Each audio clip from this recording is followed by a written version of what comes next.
फौजी वाईफसाठी सरकारी क्वार्टर म्हणजे माहेरच. जसं आपण आईच्या इथं राहतो आणि तिथून निघायच्या दिवशी आपल्याला सकाळपासून हुरहूर लागली असते, की आज आपल्याला हे घर सोडून जायचं आहे किंवा आपल्या जाताना कितीही वय झालं तरी पण आपण तिथून निघताना आपल्या डोळ्यात अश्रू येतात. तसंच इथं आमचं सरकारी क्वार्टरसोबत असते.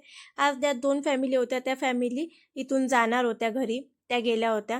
नंतर आज थोडं मला बरं वाटत होतं म्हणून मग असे पराक्रम करायला घेतले. जे हे कागद आणले होते किचनच्या ओट्या मागं लावासाठी, ते 2-4 दिवस झाले आणून ठेवले, पण तब्येत ठीक नव्हती म्हणून ते राहिलं होतं. आज ते काम हातात घेतलं आणि असं किचनमध्ये ते लावले. जे आपल्या भाजीचे तेलाचे तुपकट डाग असतात ते त्याच्यावर पडतात म्हणून ते कागद लावले. नंतर पूर्ण किचन आवरायला घेतली. आज म्हटलं थोडं बरं वाटत आहे तर किचन आवरून घेऊ.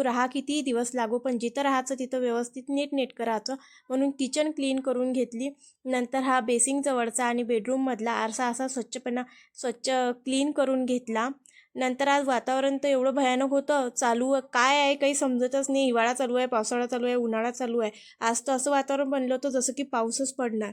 चला भेटूया उद्याच्या ब्लॉगमध्ये. तोपर्यंत बाय.